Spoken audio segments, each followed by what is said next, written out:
at the end of the day, our goal isn't just for us to be a beacon or our stories or our podcast guests or my keynotes or the crap we put out into the universe. The way that we do this is we find other people like Snoop Dogg, like Cindy Lovelace, right? And we set them on fire. Hey, Nicole, what do you get when a former corporate CEO and a do-gooding executive walk into a recording studio? Well, Erin, nothing, because the two of us are usually on my couch or Zoom, because wine. You get a podcast created for Gen X women who are bought into the corporate world, but fed up with the BS. I know. It's how to thrive the 9 to 5 or 6 or 7. It's career therapy. It's comedy. It's definitely full-on authenticity. Basically, we give you tangible strategies to rise in your career without compromising everything else. Because work doesn't have to suck.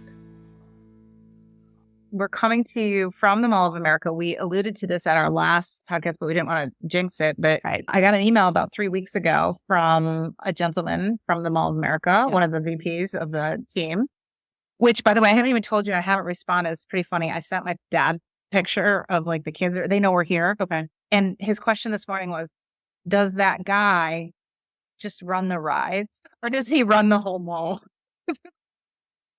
So your dad, like, I love his need for specificity, but He also wants to know how. Yeah. He's also such a teacher that he gave you 2 options, as if there are no other options. Like there's no other possible. Either runs the combination. or he runs the mall.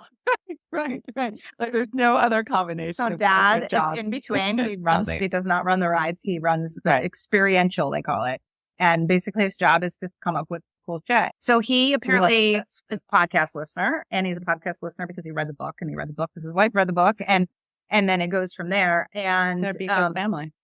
He heard the promo that I did about National Authenticity Day, where I talked about it being August 16th being National Rollercoaster Day, but I hate freaking roller coasters. And so, first of all, lesson, like, don't do shit normal. Because if I would have just come on and been like, we have National Authenticity Day and authentic awards, like, his brain wouldn't have been triggered. But because I said roller coasters, he's like, we should see if she'll come out and announce the award winners on the Nickelodeon-themed Orange Streak. That's right. And you know me, I'm all about like, skip 10 years of therapy, go do shit that terrifies you, which we did. Well, and what we've been talking about too, like, there's a lot to talk about. We'll give you sort of the inside scoop, but like, authenticity is having a moment. And I'm just so having I fucking told you so moments. Yeah. Like, we're seeing it across the board. We're seeing it with the Olympics. We saw it with the Snoop Dogg and the Flavor Flav story. Yep.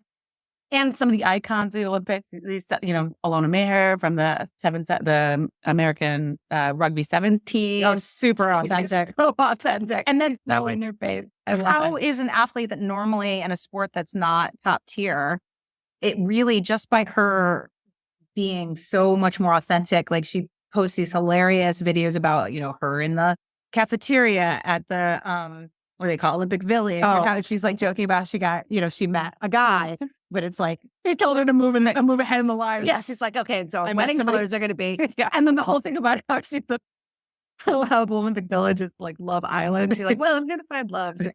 The fittest bird here. Like, I think NBC did such a great job. We had the Olympics in Paris, which is arguably one of the more sort of prestigious, it's kind of snooty sort of culture. Like, I love Paris, but right? It's an icon, and it doesn't necessarily lend itself to, the French are not the most welcoming by sort of their reputation, right? But it felt incredibly welcoming. Incredibly. But like the opposite of what maybe we expected. Yeah. And I love the 50% rule of, combining the tradition of the Olympics in Paris with Snoop Dogg. They're like, why don't we bring in Snoop Dogg? And somebody probably is like, well, what is he going to do? And they're like, I don't fucking know. He's going to be Snoop. Yeah. And he's going to be Snoop.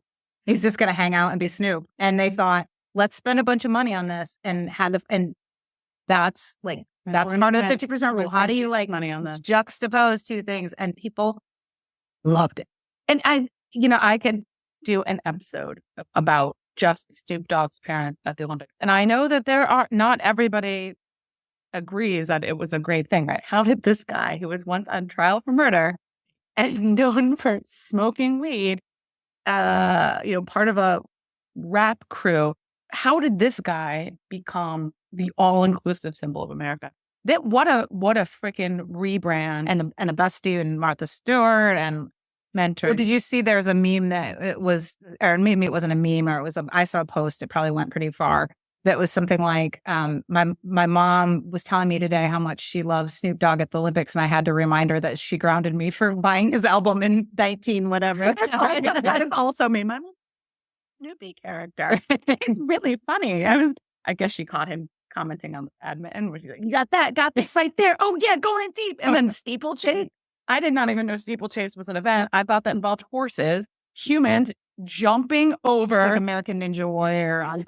Yeah, it's made for horses, but they decided to put humans in it. Like some lord or lady was like in Britain was like, "Would like to see my weight staff do this rather than my horses. The horses are worth more than the weight staff." And then that became steeplechase. And now we got Snoop commenting on it. He's like, "Oh, they go right over that barrier." Like, no. But I also caught Snoop talking about how meeting Martha Stewart really changed his life, and how she became a great, how she sort of he doesn't use the word mentor, but how she accidentally really encouraged him in certain ways in business to consider.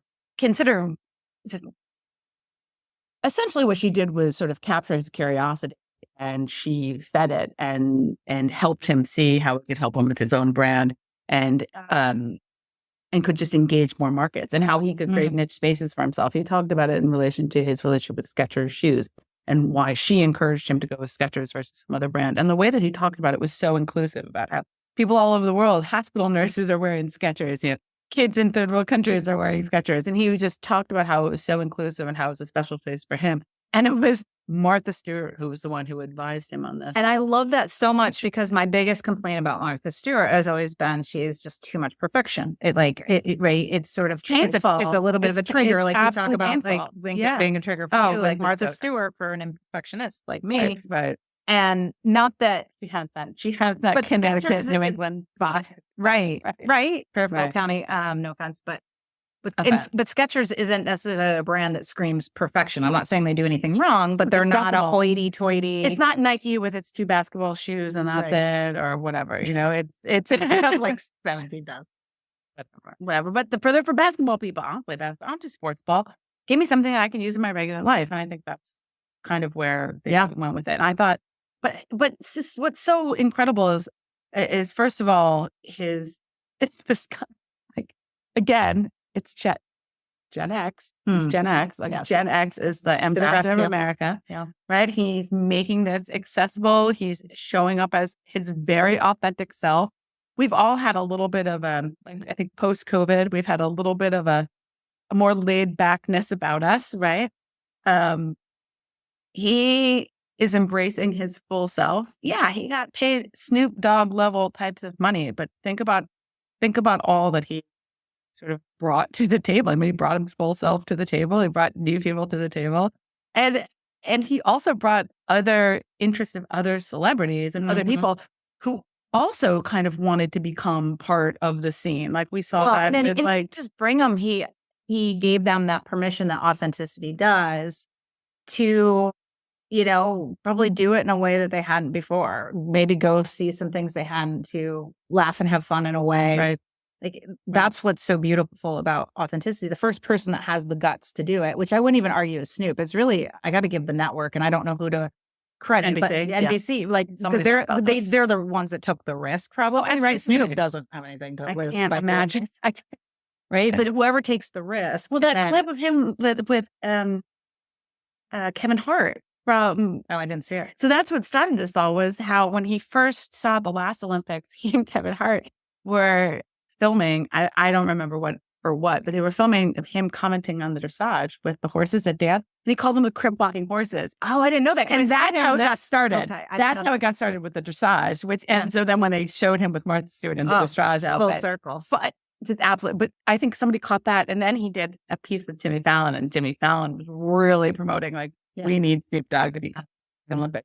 But it wasn't just commentating. I mean, he was like fully engaged. And how many people he wasn't just the Olympic whale. He was just to see what Snoop was up to. Yeah. Right? That's what I love too. He in this super authenticity, it's not just being yourself and being goofy, right? It is that combination of both that along with being smart and having wisdom and sort of the roller coaster between, being funny, but then also being insightful. And that's where authenticity people don't get. It's that combination of the two that just causes complete and utter beautiful. And I think, I hate to be a nationalist or whatever you want to call me, but America itself is having an authentic moment, and thank God, and it's all kind of coming together. But I think this is also one of those moments where like authentic American authenticity is raging as well, right? We are a country that believes in second chances.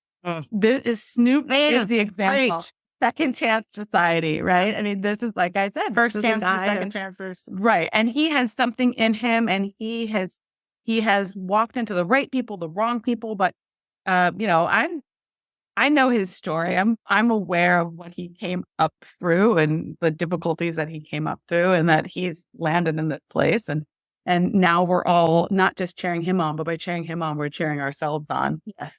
And then watching America be so successful for so many reasons, our athletes across the board be so phenomenally successful at the Olympics for many reasons is another reason to look at ourselves and be like, this is a country that we have a phenomenally diverse group of people here. We are big. We have resources. We are wealthy. We invest in our athletes. We invest in our communities of athletes. I mean, look, some of these athletes came up through youth sports. Some of them, it's just phenomenal. And it just makes you realize that America is all about getting another chance. And where they're not, and that's the best story, I think, that came out, where they're not sort of fully invested in, like we saw with the women's water polo. And so that, if you didn't catch that story, which I'm sure most listeners have, Flavor Flav, heard about, I think it was probably a post on Instagram or something about one of the water polo players saying they work like 3 jobs to be able to do what and they also do. have to train at this level. Like not everybody is living off some wealthy stipend or something. Yes. And this is their professional job, and they have endorsements. They're not NFL players. Yes. Yeah. And so back to America, like where we don't invest as maybe an institution. Right. People like Flavor Flav stepping up and saying, first of all, I look nothing like any of these water polo. I don't know if he'd ever played one black woman on the team. I don't know if he'd ever played water polo in his life. No. And he sponsored the team. He's invested, and it wasn't just a media blitz. He has like many tentacles into how he's making sure that they have sustained financial success. Women's sports are having a moment. And I will say this about Flavor Flav is that he brought his own money to the table. No one paid him to be there. So here's another level. Here's someone who's saying, this is my version of giving back. Yeah. Right? Yeah. To others. And sure, like, do we all get a little something for it? Like, altruism is a very interesting concept. Sure. Flavor Flav making a comeback and on the stage with these people, and he's being seen in part of this, but God, like, who cares? Our success is collective. Yes. Right? Our authenticity is better when it's collected. We are just having a freaking moment. We're having a moment. So I can't help it. I have like so many things going on like in my life that have been like, I feel like the authenticity radar is up. And we have to talk about the other one that's like crushing it. And then I want to talk about how you're authentically applying that to shitstorm. And then the converse, like, what's the opposite of authenticity? And let's have some thoughts about what's the opposite of authenticity. And how I feel like I finally landed on what the opposite of authenticity is. Which is the easiest way to understand it. But look, we are not a political podcast, but I'm not ever going to apologize for. We're in Minneapolis, okay? We're in Minnesota. We have to talk. And we're here to declare we both are totally and completely head over heels in love with Tim Walz. Big dad energy. Big dad energy. You got me on Threads because I was like, you have to. It wasn't even the Elon Musk. It's a problem I have that just happened. It wasn't that. It was that Twitter was a great outlet for me and my one-liners and like my ridiculous thoughts. And I was having a lot of fun with that before it went haywire. And you kept saying, get on Threads. And I was like, I can't handle one more social media platform. Right. Like whatever. Time. But yesterday I posted my first thread. I don't even know I was like, I wanted to say tweet. My first thread, and it was about Tim Walz. It was about Tim Walz. And I'm going to be honest. First of all, I don't believe in binary, so I don't call myself a Democrat or Republican, but I'm not going to dance around the fact that I will call myself leftist. Yeah, right. Threads right now is a leftist orgy.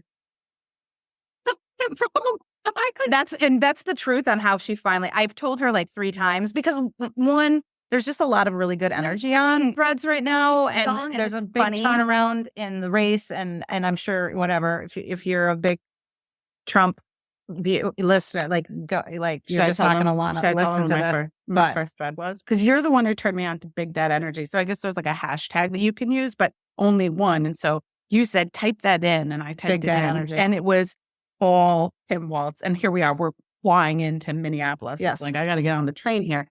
And the first thing I wrote was I responded or rethreaded somebody else who had written about something funny about him. And I wrote, I think I said, the first date dinner is going to be one hell of a cookout. And I wrote, big dad energy. I have gotten so many responses today. And now I'm just having so much fun because I've also happened into a bunch of people who are talking about work-related stuff. And they're kind of, some of them are serious. And of course, I can't be serious. So I'm just writing the most like ridiculous things. And I feel like I'm going to be discovered. I feel like I'm going to be discovered. This is what I need to be. Yeah. So please look for my ridiculousness on Threads now because like, there it is. It's like Harry Potter. Like right into the bowl. Yep. It's happening. So back to Tim. Sorry. That's all right. I love him. I'm so glad you're on there. But, so when this, when Kamala came out, when Biden dropped out of the race, she came out with a totally different energy, and she actually came out, give her credit. She came out, whether strategic or not, I'm sure it's strategic. This is her politics, but it's very genuine with the side of her that is more authentic. And again, authenticity isn't just about, laughing and smiling and but combining that with her sort of badass side, right? Yeah. And it's funny because if you remember my TED Talk, which you probably don't, but I do because I wrote it. No, I don't remember. One of the jokes I make is I talk about how authenticity is like sort of partly being yourself and partly being badass. It's sort of like if Joe Exotic and Kamala Harris had a baby. You did say that. Right? You did say that. She was your example. And the extra punch is like, can you imagine? Like a white, older teacher from the Midwest in Kamala Harris had a baby, it would be called the next president. The next presidency. Yeah. So when she was going through her candidates and, it got down to the last 3 or 4, I mean, I've always been a Pete Buttigieg fan, but we kind of knew he wasn't probably going to be in the final. So I started to research Tim a couple days before he was announced, and I was like, holy fucking shit. He is the beacon of what I freaking talk about. And when he was selected, and with my dad, we were at my parents' house, and I was down working out. He said, Erin, you got to come up here. Yeah. Because CNN was on, and the whole entire ticker was basically, why did she choose him? She loved his authenticity. Yep. And I would say in a matter of hours, and this is mostly I've consumed it through Threads because it's become this actually positive place where we talk about, real things about this election. And people, I just watched it. This is where I was like, I'm going to explode. Yeah. I watched people say so many things that were like, this is what I talk about. This is what authenticity does. For example, his comment about these guys are weird. That, the one word that sort of transformed the campaign. And quite frankly, I think transformed people's minds, maybe a little bit out of the trance that Trump is doing something good for people. And, I say this all the time to companies I consult with and stuff. You don't have to change your whole website. You don't have to change every email. Not like a human. One word. Sometimes it's literally one word that gets people out of the trance of this is a business transaction. I'm working with the same kind of person I always work with. And if you can say something like, instead of we screwed up or we messed up, say we pooped the bed, or like just find places where you're like, that's what I would say if I were drinking a half glass of wine with a friend. Right. And he does. It seems to me like he really just says it like it is. But he also seems to be somebody who really can connect with people. authentically. I mean, he's comfortable. It's not a show. Like he operates in these circles comfortably, whether it's a state fair or, like, let's be fair, 12 years on Capitol Hill, and seems to have. What I'm impressed is that he seems to have friends of all walks of life. All walks of life, Right. and that's because I like that. Used I his like authenticity like as that. connection and trust. And I just to preach for a second to everybody listening, like, it's time for you to do it too. Like, if politicians, if news networks, if people can take the risk, like, don't wait for somebody else to take that risk and get that job, that executive job that you want, to win the client that you want, because they had the freaking guts to get off the freaking train of doing the same wheels to the motion bullshit, PowerPoint, snoozy, stuffy crap. Yeah. Authenticity. It's like a form of currency, right? It's really something. It is a form of currency, the form of courage and currency. Yes, it is something that really can make transactions happen, right? Yeah. It's a tool of value. That's what currency is, a tool of value, right? Right. Something that represents It's value. a tool of currency that is sort of painted in a little bit of a like purple and orange clown suit. So you're like, It doesn't have dead presidents on it. Okay. It doesn't have dead presidents on it. You're like, I might look a little bit weird. Right. So, right. But I think, I think using that that currency, right? And it's like, but the people putting it to work for you. freaking have the guts Right. to do it. Don't, like, you guys, if you've been listening to this podcast, we've been doing it for 5.5 years. If you're still listening to this and you're still, bare moving the needle and how you do things, and you're wondering why you're still where you're at, like, I'm just tough love. Like, And take the freaking clue from the world around you. And also, we talk to a lot of Gen X women. We talk to a lot of people, but we are Gen X women, and we collect a lot of them. And we are of the era of people that often start conversations, have the conversation in our head where we're talking about, we first start off with all the ways that we're not good enough, right? Authenticity as a currency makes you rich. It's not how much money you have. It's not the car. It's not the job title. But your level of authenticity is your richness. It is your value. If you have that, lead with that. Lead with your authenticity. Lead with your story. Lead with yourself. Lead with your ideas. And you are rich. You will be rich in the conversations, and you will grace the wheels of transaction. I completely, truly, utterly, and honestly believe that. And we need to stop. We need to stop talking like we're living in a place deficit. We don't have the resources and the currency that we need.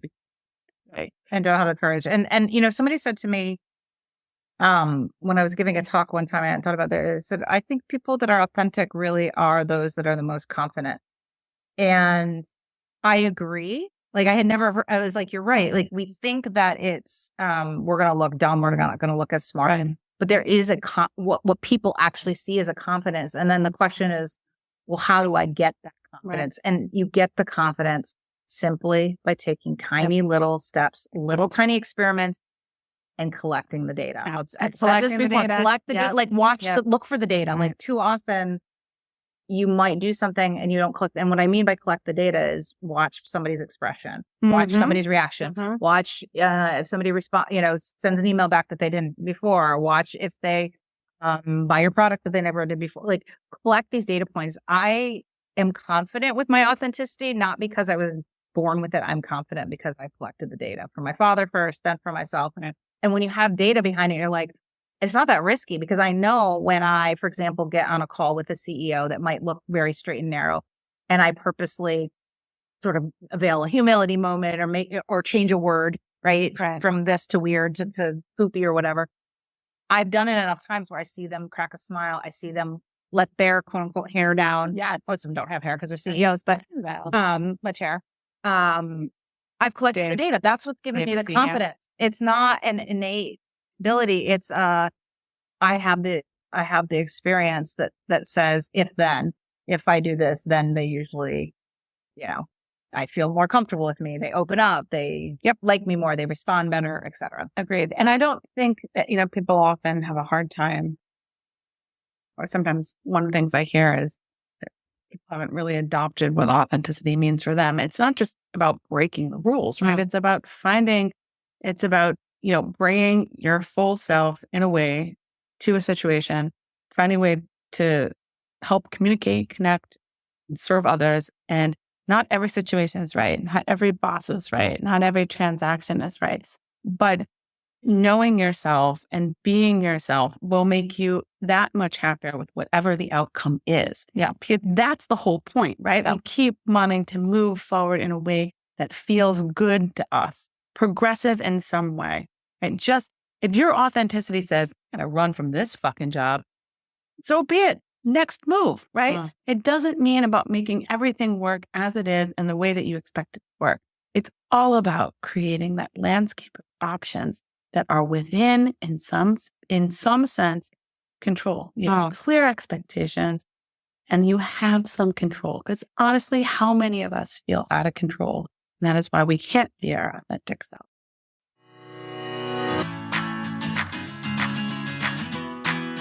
Hey guys, Erin here, and I have some exciting news. So I have been working on my second book, The 50% Rule, for the last few years, and it's now available for pre-order. Here's the truth. I am totally obsessed with this book, and the reasons are, first, because of the rule. The rule completely has changed my life. I use it on freaking everything, and I've used it helping countless others. So the rule is tested. It is powerful. I've been using it for 5 years. But honestly, that probably wouldn't have been enough to write a book about it. It would have gotten kind of boring. What actually happened is over the last couple of years, what I started to see was that this rule was actually the secret, the backbone, the formula for so many people's success, like famous people and things and companies like Hamilton and John Madden and Weird Al Yankovic and the Savannah Bananas and Shopify and all these. And so what happened is I realized that this rule isn't just, a self-help rule to get over your problems, which is where it started, but it's actually the thing that can help you go from underdog to unmatched. And I've seen it with many others. So I tell a bazillion stories in there. There's advice, there's research, there's, of course, snarky wit, and a little salty language, of course. I'd say it's sort of like a Malcolm Gladwell meets Jen Sincero book. So to get your copy of the 50% Rule, so you don't forget, I know, it's kind of weird, pre-order, but you can do that now. You can just head over to Amazon and look for the 50% Rule, or you can check it out in the show notes below. Can't wait to share the rule with you.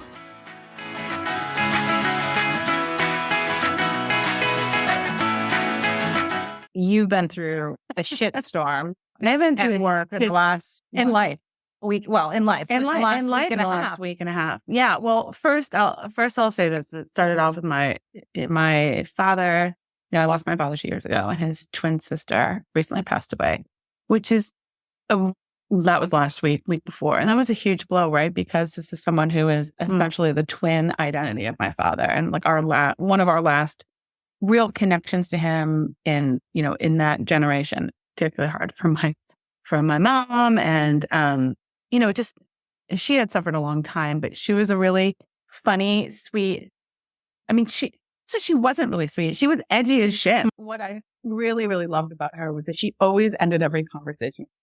She was proud of you. She loved you. She cared about you. Even if she's giving you all the shit in the world, there was always jealous and grief. And she had MS for 50 years. So, and my uncle had taken care of her.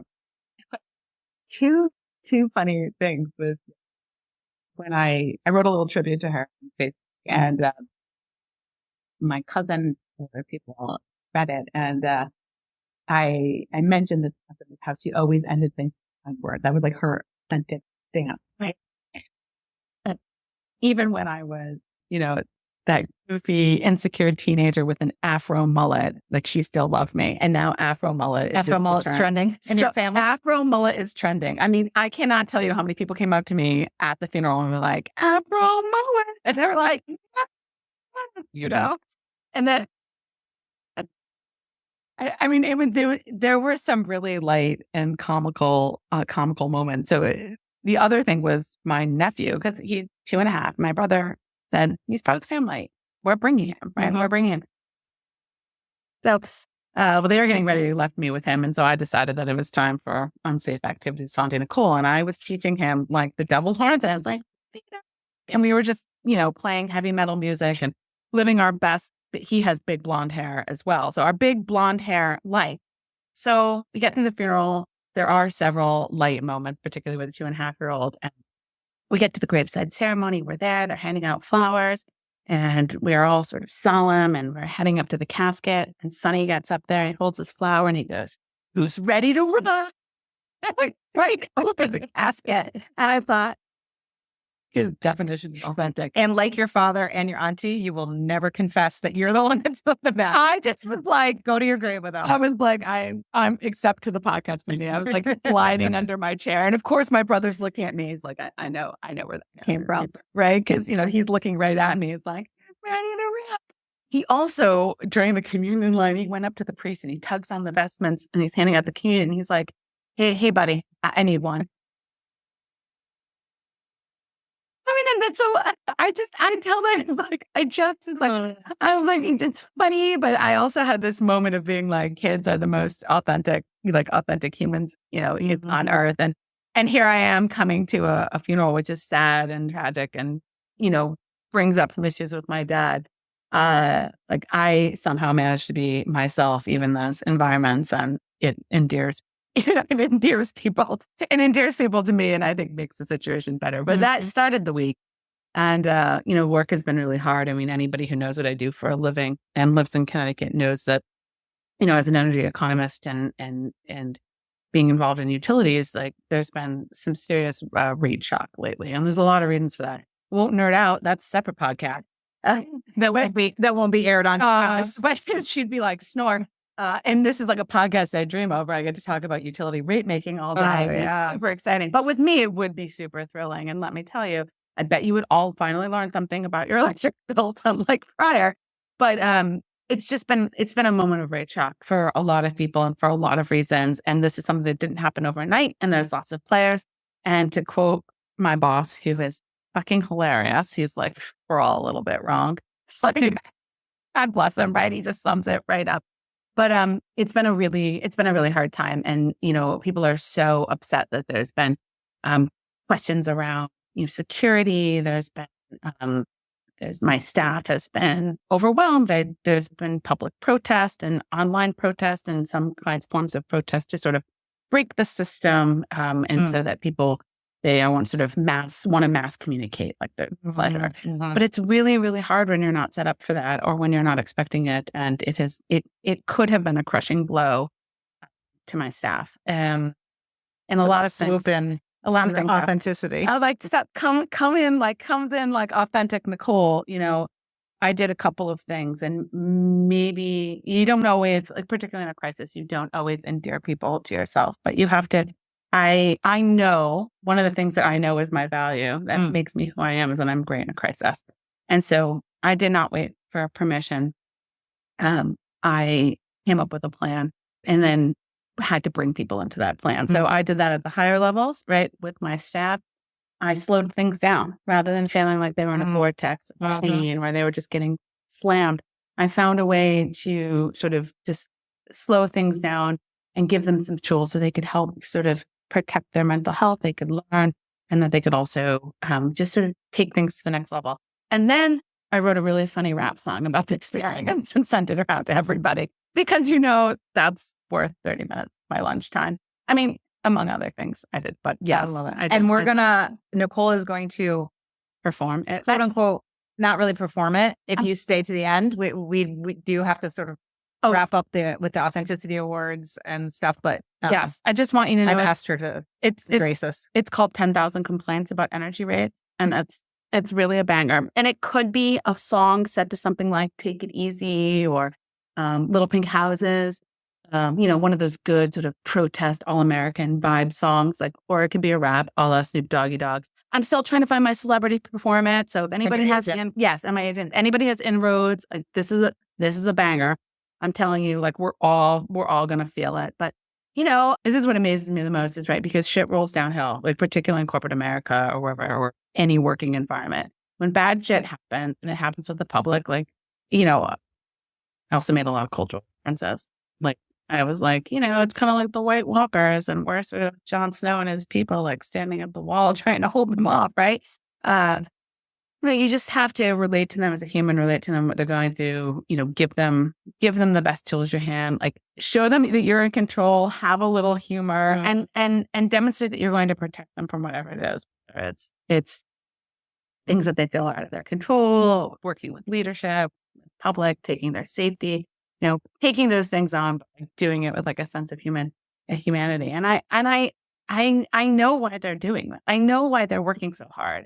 Anyone, and they could just be like, I'm not taking this shit anymore. People are abusing them, and it's in many ways they're so compassionate. They understand we're all energy consumers too. We're all dealing with this stuff too.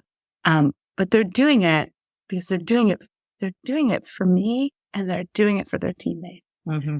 And they have the connection. They have the connection, the trust.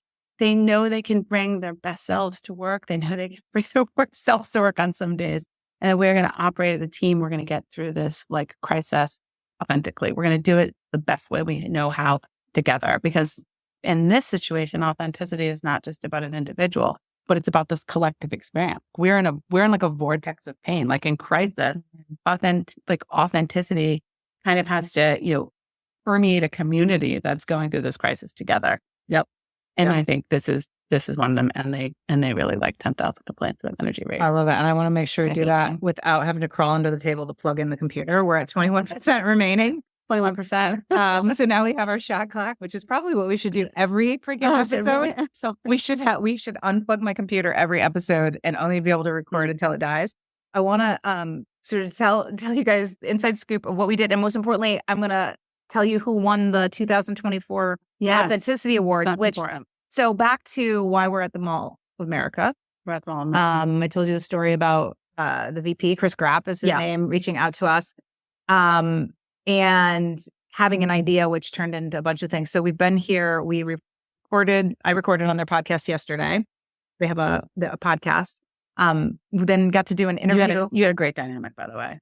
Yeah, that was fun. That was really fun. We'll share that. Maybe we can even share that episode on ours. I don't do that very often. But and then this morning, we went out to dinner. We got behind the scenes. We'll share pictures on our Facebook group. In fact, I already did some. So if you're not part of the Because Facebook group, we got a tour of their Christmas display, which is totally 50% rolled. It makes the elf set look questionable. Like, this is way better. Way better. Way better. So we got to hear how they do things different. Like one of them is, they kind of got sick of the same old Santa Clauses and didn't feel like they'd really connect with children. So instead every year they just hire improv actors and dress them up as Santa. Right there is like genius 50% rule, right? It's not cheating. It's just doing the same thing. Like, what's our intent? That's what right? What's our intent? And how can we do it half different? One thing about Chris and his role being the VP of sort of experimental at Mall of America, quite literally his job is to embody the 50% rule. It is. Right? But it's like, we're doing all this stuff. People have expectations. We want to meet their expectations, but then we want to exceed them. And, and we want to do it in a different way. So this morning, I rode a roller coaster and was interviewed by one of the local radio personalities. She does kind of it all. Her name's Fallon. Yes, it was so fun. She asked me some really funny questions, including what about your authenticity do people not know? And I'm not even going to tell you. It's fun. I have to wait for the interview? Yeah, it's funny. And you thought about this on a roller coaster? I thought about it on a roller coaster. After I screamed my face off because it was slow until there was one time. And then the centrifugal forces, and I was really mad that she didn't warn me about it. And then got back on the roller coaster with you and the kids. We announced the authenticity winners. So by the time this airs, it will have been out of the National Authenticity Day.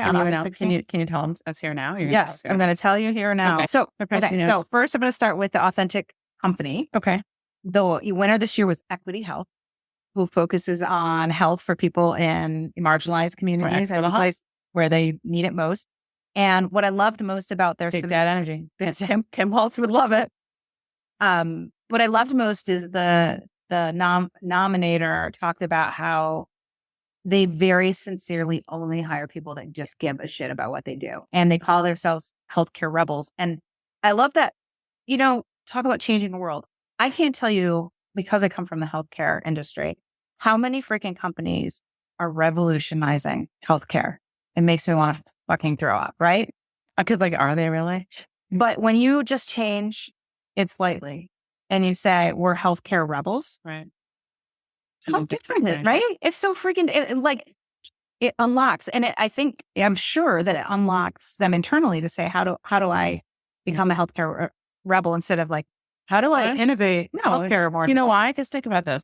My revolutionary is revolutionaries wear uniforms and rebels don't. Oh, love it. So that's our winner of Authentic Company. Next, we gave out an Authentic Leader Award to Cindy Lovelace. And Cindy, she has a company called The Healing Net. Mm-hmm. She was diagnosed with a rare form of cancer and decided to do something about it. Right. And what I loved about her submission is not only has she founded this organization. A lot of people do that, right? They go through something and they want to, do a greater good about it. Right. They want to bring attention, awareness, inclusion. Sure. That's wonderful. On the side, she also raises funds for other great charities. She's just such a giver. And she tells her story all the time. She uses storytelling as her sort of strategic, way to get to people. And that's something we believe in. And then last but not least, our Authentic Human Award, because we care about humans, not just quote unquote leaders. And that award went to Laura White. And Laura is, somebody that's been told many times she doesn't look the part. She's a pharmacist who works for CVS Health. And so she does sort of corporate pharmacy, a strategic advisory type work with their customers and internally. And she has pink and purple hair, which means something to her. She actually had breast cancer herself and survived that, and does it as a way to create the conversations, but also as a way to, give people permission, like even pharmacists and people with big jobs can have pink and purple hair. And her nomination, people just went on and gushed about how she not only inspires them to be different and bold, she volunteers her time for several ERGs, ones that they didn't even know existed. They didn't even, but also that's one hell of an ERG. She's very, very active in the LGBTQ plus ERG. And, like what they said is it's totally side of the dash. She doesn't have a lot of resources and she just works her butt off for other people. And it doesn't only do good, it inspires others. So that says something. And just to be nominated for any kind of award, especially our award, it means that you're showing up in some really impactful version of yourself. Yeah.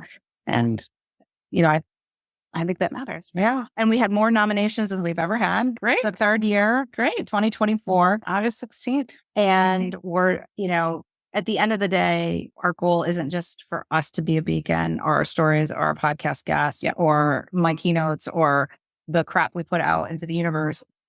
The way that we do this is we find other people like Snoop Dogg, like Cindy Lovelace, right? And we set them on fire and we enable them to go out and be those people that say, look, here's the data. Right. Here's the data. Here's the permission. Put yourself out there a little bit. Yeah. Right. Yeah.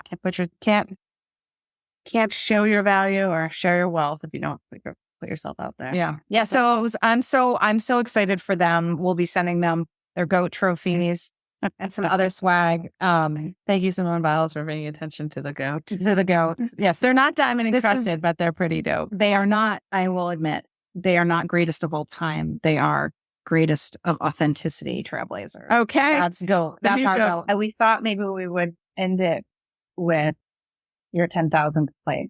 10,000 plate. I'm going to share a part of it. I'm not going to share all of it because when it's performed in. Because IP. Protect the IP. When it's performed in 4-part harmony or something that I really want to be like, but it's called, this is my ode and my tribute to all of the people who are experiencing any kind of shock in their life. And especially complaints. It goes out to our customer service. But customer service people, by the way, and you all do customer service. If you if you live, you do customer service, your children, right. But especially those on. I told Erin, I was like, I do want to do an episode totally dedicated to like guerrilla style customer service. And that is going to happen. I like that one. Yes. I like that one a lot better than happen. the energy lecture. Oh, then the energy, then setting energy rates. I'm sorry, but that might happen at some point too. Yes. I have so many ideas. 10,000 complaints about energy rates. There's a storm of brewing on the internet streets. People losing their minds, can't find no peace. Energy rates are sky high. They tweet and they shout. We've got like 10,000 complaints. Man, what's that all about? My inbox is flooded. I'm drowning in rage. Beatbox girl. Every book I see is a Facebook rampage. People blame the poor. They blame the elite. But it's really about nuclear, some lawmakers and heat. 10,000 complaints. Oh, chaos we've seen. Math's gone wild. No one knows what it means. Pointing fingers. They're out of control. My family's yelling. Taking a toll. Threats of harm. And I'm ducking for cover. Our energy rates? Man, we're in deep trouble. Back in Connecticut, we're feeling the burn. We're caught in the crossfire. Nowhere to turn. We've got some of the highest rates in the land. COVID's a factor, but who understands? The lawmakers are squirming, trying to deflect. We're on the front lines, taking full effect. And my ex on the phone, saying I'm to blame. How'd I end up in this energy game? Now the tweets are trending. Hashtags on fire. And I'm sitting here, man, just trying to retire. Don't anyone get these policy roads? COVID might play the part. But who really knows? It goes on. Thank you. Thank you. Everyone should write their team a rap song. Agents, sign her before you can't get her. I'll give me your work complaint. I'll write you a rap song. Oh my God. I freaking love it. So good. Well, I think that's it. Signing off from Mall of America. Hopefully we're going to hit another roller coaster and then we're going to hit a plane that's literally, I think we can just jump on the plane right from here because they're like right over our head. I do love me some Minnesota. I do love the Midwest. And I've said the word Minneapolis many times, so I stopped saying Milwaukee. And come check it out. Yeah. Like it is a 7-minute ride from MSP, from Minneapolis, St. Paul Airport. Yep. You can even go underground and not go outside. Oh, 5 days. Well, that's the whole thing is like, we kind of made up this game where we decided that we're not going to breathe any fresh air or eat anything that has ever seen its own shadow. Like while we're here, like this, we're living mall life. We're like mall life. But it's actually, it's great. It's really amazing. The people behind the scenes. There's Ninja Turtles here. The people behind the scenes that make it all happen. We've got to experience them. They are Midwestern through and through. They say the word gal a lot. Gal. That's a thing. I didn't know because I must. Yeah, because I'm from the Midwest. But it's great. It's amazing. The theme park is legit. There's an indoor mini golf course. There's a movie theater. There's a illusion museum. There's 2 Bath and Body Works, as we know, as we lost your daughter. There's an aquarium. They said, we haven't seen the aquarium. We haven't even been there. Go see the Shark Tank. Let's do it. Shark Tank. So I hope that you guys see that, little lecture, like taking a little risk, doing things a little bit different, watch the patterns, collect the data, and go have your authenticity moment too. And keep your AC down and your energy rates. Okay. Okay.